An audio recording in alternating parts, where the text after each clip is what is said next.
What's going on, lads? It's Billy the Kid here, and today I have a review of the Resident Evil 6 demo that was released for all three platforms. Now in this review I'll be going over an overview of the actual demo itself. I'll be going over aspects of the demo that I like and that I don't like, and that I hope don't make it to the final product. And with Resident Evil 6 just around the corner, being released on October 2nd, which is next Tuesday, I hope that some of the aspects of the game that I don't like are patched and fixed before it comes out. So let's begin the commentary.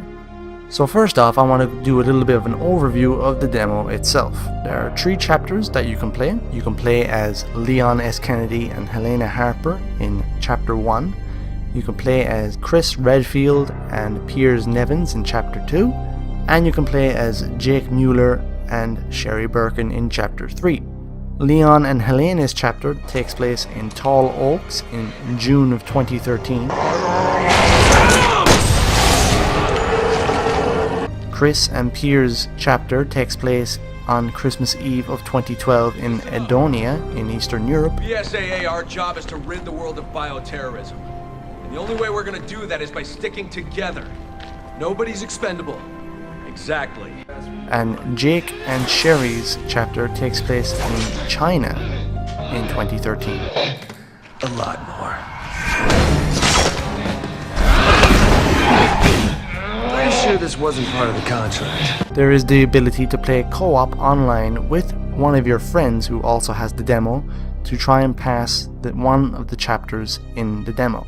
There is also a multiplayer aspect, however there is no multiplayer ability to play online with your friends in the demo, so we'll just have to wait for the final product to come out next Tuesday. Now in terms of the level design of all 3 chapters, it's very linear. You won't have to get lost, even though you are given the ability to show where you're supposed to go. There is no real need for it. It's very linear. It was just like its predecessor Resident Evil 5 in linear fashion, and they seem to have taken it on to the next game, Resident Evil 6. I was hoping for a little bit more free roam action in terms of the level design, but I suppose with linear map design, I suppose they just took it on to the next game. As the old saying goes, if the bike is not broken, don't fix it.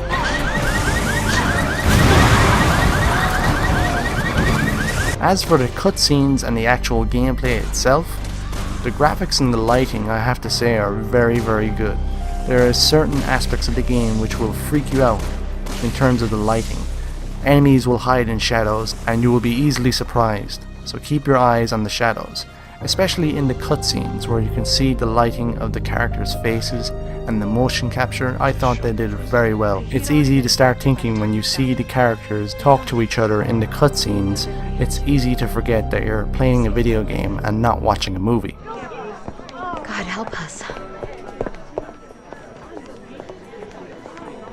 Alright, I'll submit the report. You two just focus on getting the hell out of there. The virus has already spread 3 miles past the campus perimeter and it's not slowing down. You need to hurry. Not before we check out Tall Oaks Cathedral. Agent Kennedy's got a lead that might tell us who's responsible for this. Leon, is that true? Yeah, I think I might have something. Roger that. I'll map out the safest access route. Keep your radio on. I got a lead? You will if you come with me. There are a few new aspects of the game. One of them is a weapon ability. For example, pressing the triangle button when you have your weapon equipped will give it a special ability. For example, using an assault rifle, if you press the triangle button, it will give you an underslung grenade launcher that is very handy when dealing with mutated enemies. This new aspect of the game will surely help you out if you're dealing with a very strong enemy and you want to have something a bit more powerful to take him down. Also taken from its predecessor, there is a melee system. If you press the R1 button near an enemy, they will of course melee them. Pressing it multiple times, however, will deplete your melee bar in the user interface. So be sure to let your character rest up and get the bar back up before you continue to melee an enemy. You will gain extra points for meleeing enemies if you're playing the multiplayer, which will help you unlock bigger and better weapons. Another questionable attribute of the demo is the AI in both the friendlies and the enemies. Now, the AI in the friendlies is questionable at best. There was one part of the demo in which I could not advance anymore because the AI literally could not climb a ladder, and then they would climb the ladder, then jump back down over and over again, which caused me to quit the game, go back and play as that character just to climb up the ladder and get past it. The only good aspect of the friendly AI is their ability to revive you if you go down. In terms of the enemy AI, I also found it quite questionable. There were times where I was literally point blank in the face of an enemy. He was pointing his weapon at me, yet he did not fire.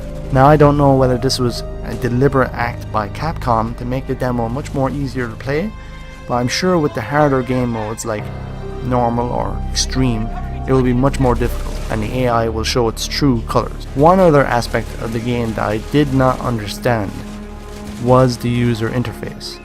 Now, it's pretty difficult to understand if you're playing this for the first time exactly what you're looking at. Now, of all three different user interfaces for all three different chapters of the game, I found that Chris and Pierce's user interface in Edonia is the easiest to understand. Everything else is a bit iffy and you'll take time to realize what the hell you're looking at. Basically, what you see is your health bar, your ammo bar, how many health tic tacs, as I like to call them, you've got left, and your special ability weapon. I don't understand why Capcom chose three different user interfaces for three different chapters rather than just rely on one single user interface to make it all much more smooth and understandable. I guess they were trying to differentiate the different chapters and the different characters from the other characters and the other chapters. In terms of replayability, there's not a lot with the demo. You can pass one level and then replay it as the other character, but pretty much more or less nothing else will change. But that's to be expected with a demo. Well lads, this review is wrapping up. I hope you enjoyed it. I hope you enjoyed the gameplay footage. I hope you are getting Resident Evil 6 this Tuesday. I'm sure it will be a great game if some of the design flaws are tweaked out, especially the AI. That's my opinion though. I hope you enjoyed it. Please comment, rate and subscribe, and I'll see you later.